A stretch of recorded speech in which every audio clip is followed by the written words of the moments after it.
in frame. All right, this is the largest 3D printer that I own. It is called the Tevo Tornado.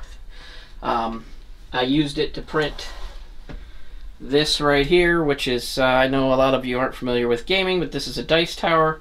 You throw the dice into this hole and it comes out at the bottom. It basically randomizes the dice. Haven't had a chance to paint this yet, that's why it looks all goofy with a green roof. And this is a Cartesian style printer. I don't have it running, but that's what this is. Over here to my left, we have my Delta printer, and what I talked about earlier about filament, it comes on these spools.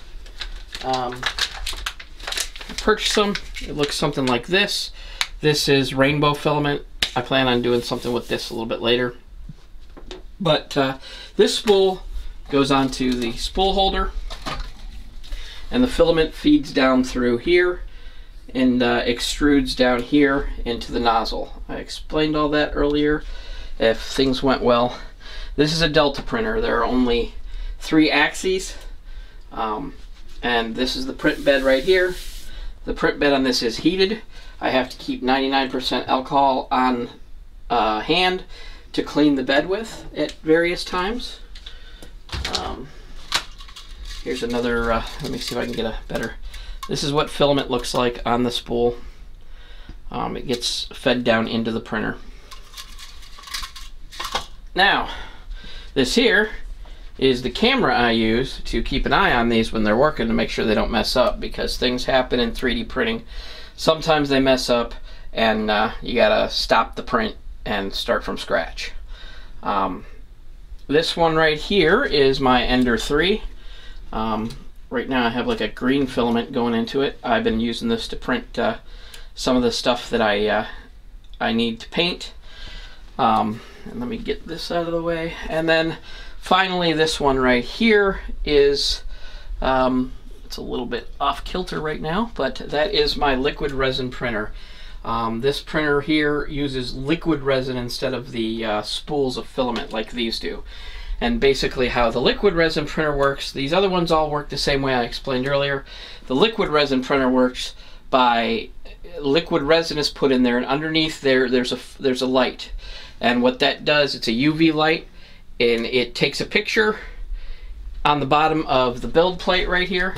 This lowers down into the tank, and it takes a picture, and it solidifies the liquid, and then it just keeps raising up and taking that picture over and over again for each layer.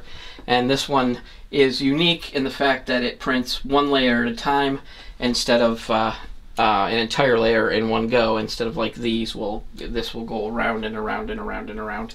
You might be thinking, well, why does he have hairspray? It's not for my luscious locks, that's for sure. This hairspray gets put on the bed of the printer so that the filament sticks to it better. When the filament gets extruded out onto the printer bed, it comes out really hot. The fan cools it off, and the hairspray helps it stick to the bed, because if you don't have a good sticking surface on the bed, it will the sticking surface on the bed will not hold, and then you'll have all kinds of problems. So anyway, I thought I would finish up this little demonstration with a few of the things that I have printed. Right here is the Colosseum from Rome. Let's see, we could take a trip around the world. I have here the Eiffel Tower. This was printed, I believe this was printed on the Creality Tevo Tornado over there. I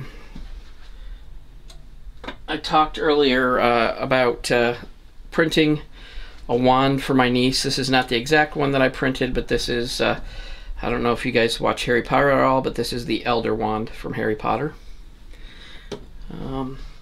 And there's other things it can print as well. This was printed as one piece. It was not put together, and it prints this spring and this sprocket in piece. It printed like this. And now what does that do? Well, you have a box that pops open because the filament acts as a spring. All right. And finally, I will show you something that I printed from this. This came out of the liquid resin printer. This one, they're super detailed. I don't know how well you can see this through the camera, but this came out of that printer right there. So, I mean, you can get really good detail out of it. And this is all the 3D printers that I have. I use them for various reasons, but mostly it's just a hobby. If you have any questions about how this works, I'll be back in a second on screen, and you can ask away. Thanks a lot, and stop by the channel, like and subscribe. Thank you.